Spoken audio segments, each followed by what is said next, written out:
what are the biggest challenges that you have encountered in balancing these long-term vision, but also long-term incentive with the short-term incentives that are so necessary to uh, bring the project forward and to make it successful on the ground so that communities and other groups adopt it?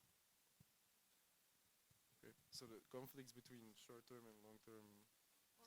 Challenges in Okay. balancing the Okay. short-term and long-term incentives. Okay. Yeah. Yeah, I think that's it.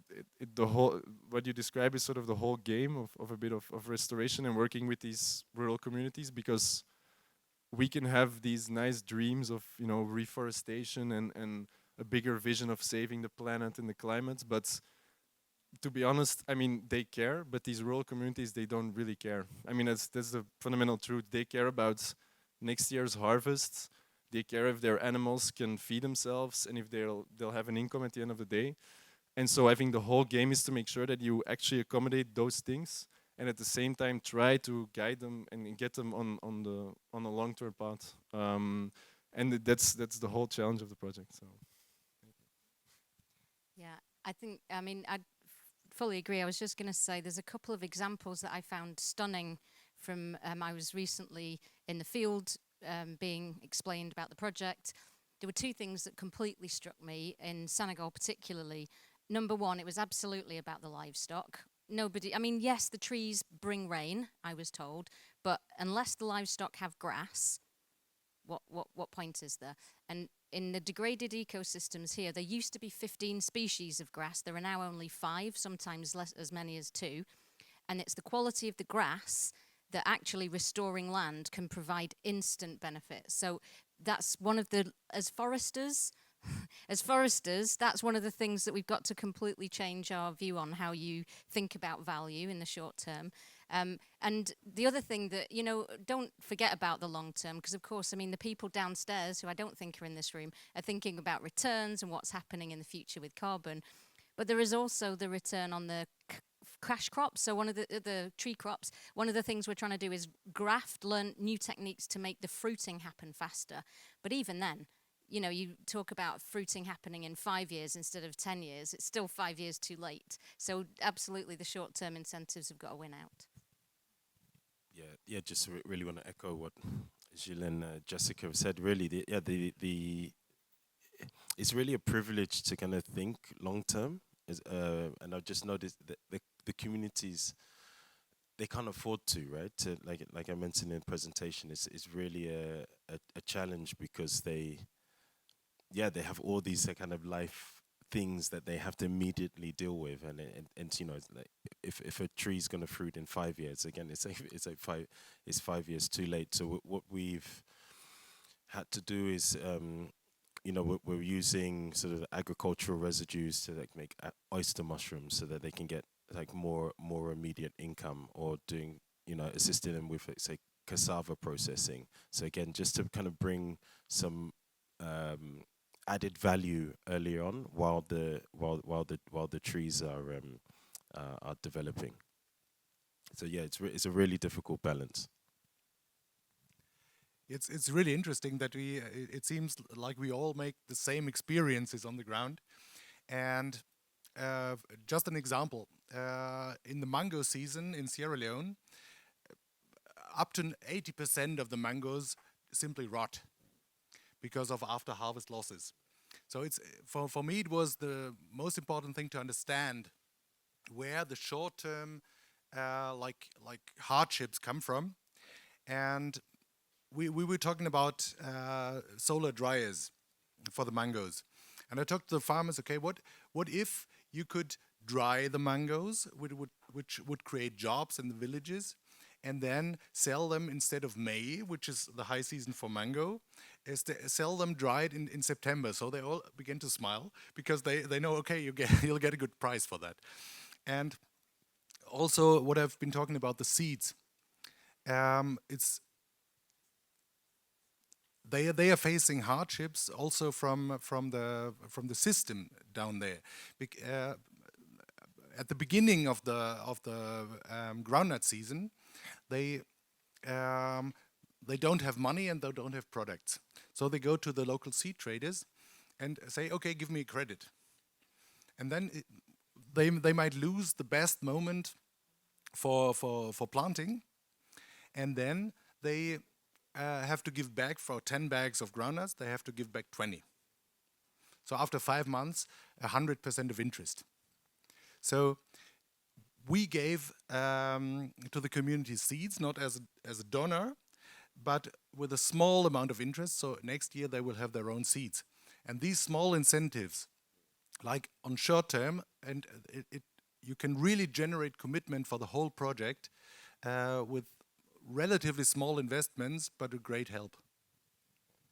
So I wanna add something else as well. It's also structural as well. So it's like it's less kind of about like tree planting and all of these things. So we kind of need to get these like structural road blockages out of the way of farmers so they can thrive. And I think we will demonstrate like the farmers know what to do, but there's these like blockages that we need to get out the way, kind of like land tenure, or if it's like infrastructure, like storage. For example, maize. We're in a maize growing region, so like you, there's so much post-harvest losses because they're just drying the maize on the side of the road, right? And then if it rains, like the harvest is destroyed. So there's like structural things we need to change to achieve that balance.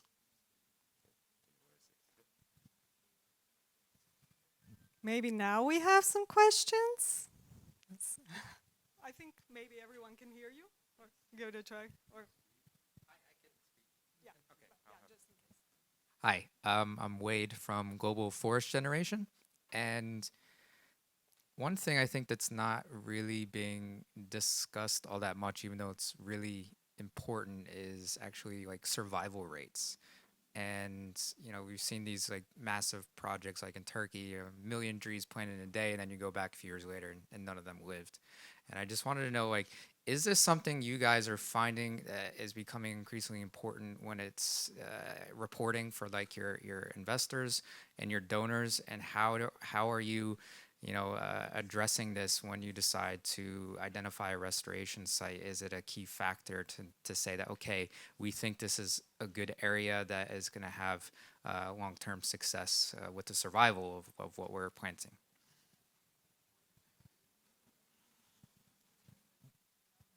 Yeah, I think it's key. I mean, that's the stuff that I lie awake about at night. I mean, all this other stuff is also important, but yeah, I mean, the tree surviving is key. Otherwise, the project doesn't make any sense, right? So, yeah, we see that. I think a couple of years ago, it was present then, but we see that the donors are asking more and more to keep reporting even in the long term, like not 3 years, but longer term.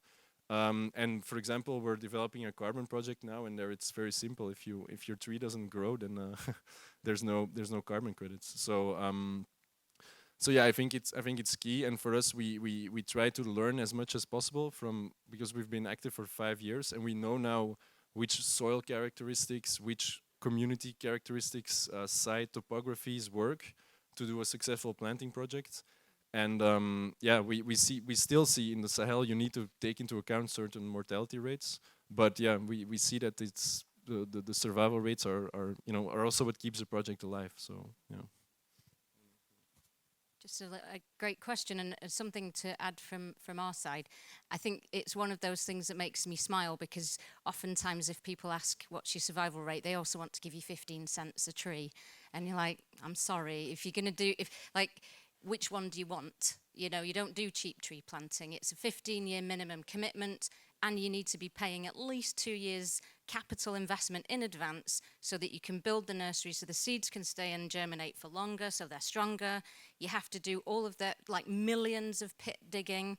It's a properly investing your time to do it. And so I think that's the other thing that, I'd be happy when we all, I think, stand together and say, cheap tree planting doesn't mean good survival rates. End of story. Yeah, and I think for us, the climatic zone we're in, I think we've got like an abundance of water. The soil is relatively fertile.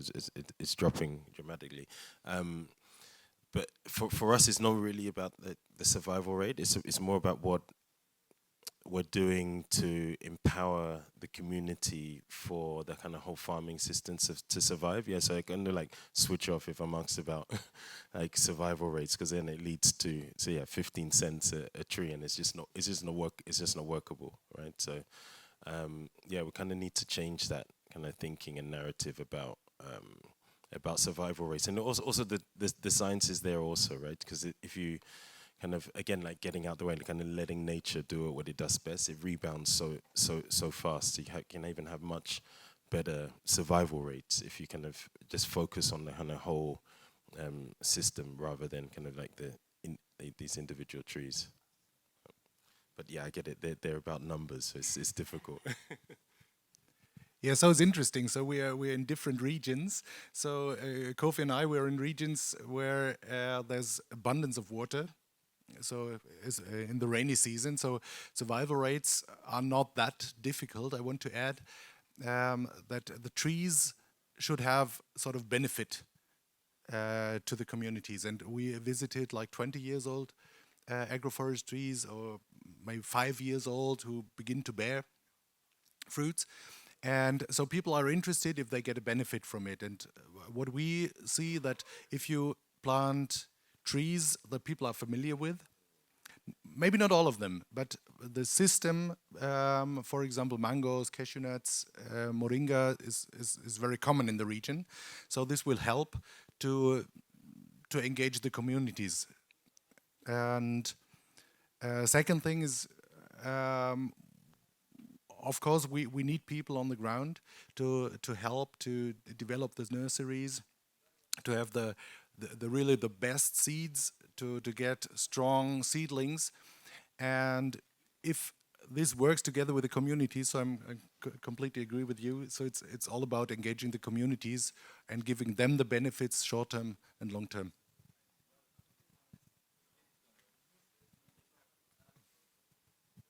Thank you. Do we have a few more minutes? So if there are any more questions from the floor?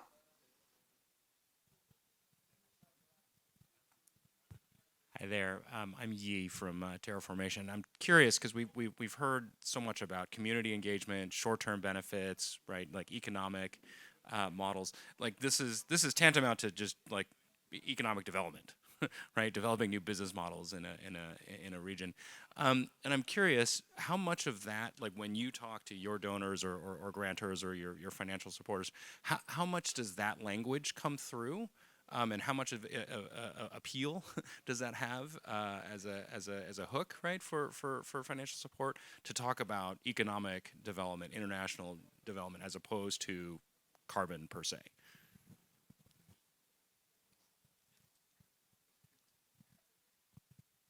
I think it depends really on. It depends from, let's say, call it financer to donor to. We've been lucky with, I think, that Ecosia is also a forward-thinking partner, because for example, we're not an NGO, we're a company, so we're for profit, Hommes. And that's also one of the selling points towards these communities, that we're for profit. So and it's going to be a win-win partnership. But it's true in some other, let's call it EU-based applications. Or I don't know. You shouldn't talk too much about that. But I mean, that's just my experience. I don't know if you. Yeah, it's similar, and I would say it depends. I think the one thing that I've seen happening more and more is that when you really need to talk about landscape restoration at scale, forest and landscape restoration, actually you move into a world that needs all of the donors with all their different drivers. So you need early stage risk investment, and that's often from philanthropists who really care, and it can be organizations who care about child and maternal health, nutrition, all of the things that they want to catalyze. And then you can bring in the next layer of funding, which might be corporate sponsorship because they care about trees. And then you bring in your people who really don't want to take the risk, carbon financiers perhaps, once you've moved to. So I think we're moving into a world of what is commonly called blended finance. But I think in order to do that, you need to get everything to work at the same time. You get everyone on board, and that's a super, super challenging. But I think that's really I think that's probably the best way. It's like the ultimate model is get everyone to finance bits of it that they care about. But yeah. Yeah, really good question. Got me thinking. Yeah, that's it's a challenge that we've had. It's that they're just not in terms of our initial main funder. Yeah, just didn't get. And so we were thinking, it's like how, but that's it's really two different ways of thinking. So it was really challenging to kind of balance that in terms of the stage we're at. And yeah, it really is about kind of understanding what type of finance you're going for and sort of being mindful of avoiding certain types where and in terms of the stage where you're at. Yeah, nice. Yeah, really good. Got me thinking. Yeah, it's a great question. And so my experience is that our first investors, they did not really care about the numbers. So they just of we invited them for investment, not for donations. And most of the time we were talking about how are you sure that you will really generate impact? How you are really sure how to that the local communities benefit from it? And so, of course, the economics of the business should be in place. We should do our homework for that. But in communication, at this early stage where we are, my experience is that impact communication is far more important than like have all the digits in place for the return on investment.